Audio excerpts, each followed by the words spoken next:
So another piece of your personal practice, which you mentioned, and I'd love to come back to, because we can talk a bit about this thing that came up before with the Feldenkrais method, and what's it for, and what kind of results are people getting. And you told a story which is not the kind of story that we typically hear around the Feldenkrais method, which was related to the deadlift.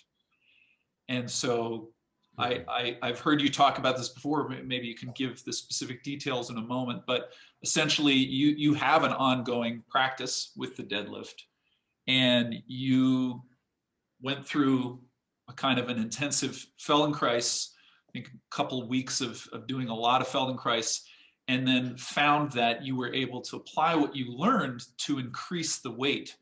And to the degree, I don't know how often that you're working with the deadlift. I mean, I can imagine how I'm not someone with a practice around weightlifting, but I imagine that there's some degree that just spending the time, you will build strength, and you will be able to lift more over time if you're consistent. But it seems like you had a bit of a jump there. And if I could just fill in one detail, because I think this is a misconception that's out there about the Feldenkrais method, and maybe a misconception that includes some of the teachers of the Feldenkrais method out there, but certainly I think how it looks from the outside, people just hear about the Feldenkrais method, or they see a class, and what do they see? They see people lying on the floor, they see people moving very slowly. It's often, I know that I have found often that when I go to a particular venue to offer my Feldenkrais classes, what preceded me and what people show up for is, oh, this is going to be some kind of like gentle yoga, is that right? And so there's this perception, because Feldenkrais talked over and over about this, the importance of reducing effort, of getting rid of the kind of work that we don't need. And yet, if we maybe have a little bit of a view like this, and we think that that's the whole practice, it's just reducing effort, that's great for, turning into a puddle on the floor. That's great maybe for relaxation, which is valuable. We need to know how to relax. But to get to the point where you can lift more weight, it strikes me that you're being more efficient in your use of effort. You're spreading the effort more. And I think that this distinction between distributing effort versus merely reducing is part of what's missing in a lot of people's understanding of what Feldenkrais is all about.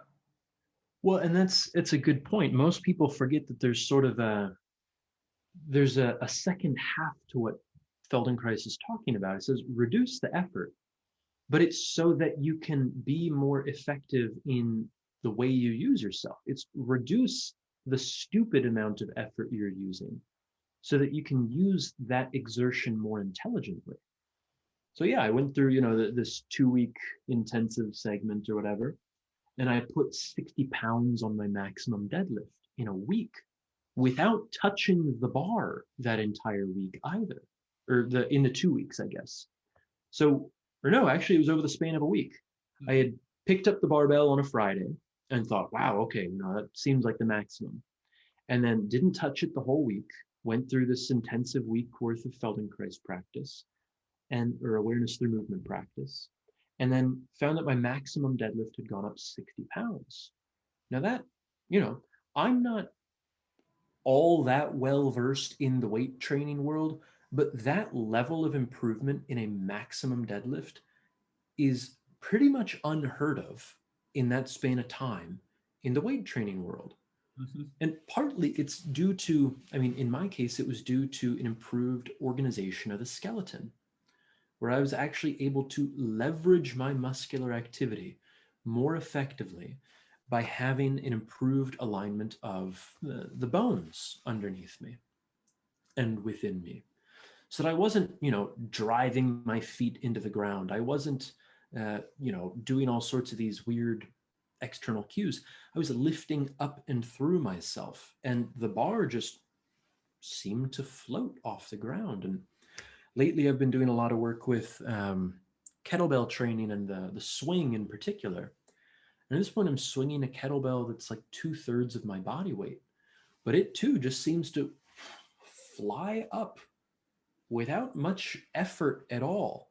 And I credit a lot of it to, I'll go through an awareness through movement lesson in the morning, and then I'll go out and I'll do the kettlebell training, and my body is primed for maximum leverage in that case because I am so keenly in tune with where the various body segments are relative to each other. What's the minimum amount of muscular effort I need to exert to accomplish this task? And it's surprising how strong we can feel when we have that sense of where we are in space. Another point that comes up for me, and again, I think you talked about how Feldenkrais did emphasize the potential for being more powerful. And here's someone who was incredibly powerful in his younger years as an athlete, involved in self-defense, like in actual violent clashes that took place, Mortal Kombat. Yeah. right? You know, in the time before the founding of the state of Israel, and the list goes on. The judo, obviously, but again, something that would be too easy to do from a sort of a very vague understanding of what Feldenkrais is about, is to even look at an activity like deadlifting as being too effortful, straining, and yet, and of course, doesn't have to be what everyone does. Maybe not everyone sees the need to lift that much weight, but it also strikes me that the demand of that situation is giving you information you couldn't get otherwise. Just the simple task of, I need to take this much weight off the ground. It might actually not just be about strength, but as you were describing, having a clearer sense of how have I arranged my skeleton? Maybe I have a certain sense of it, but as soon as I grab a hold of that bar, I mean, when you said it flew off the ground,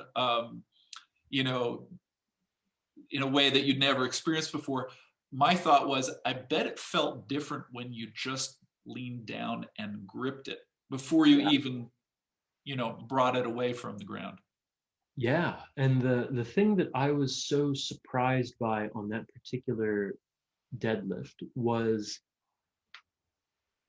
that relative to the way that most people would cue your descent to the bar and your posture and all that, I was totally wrong.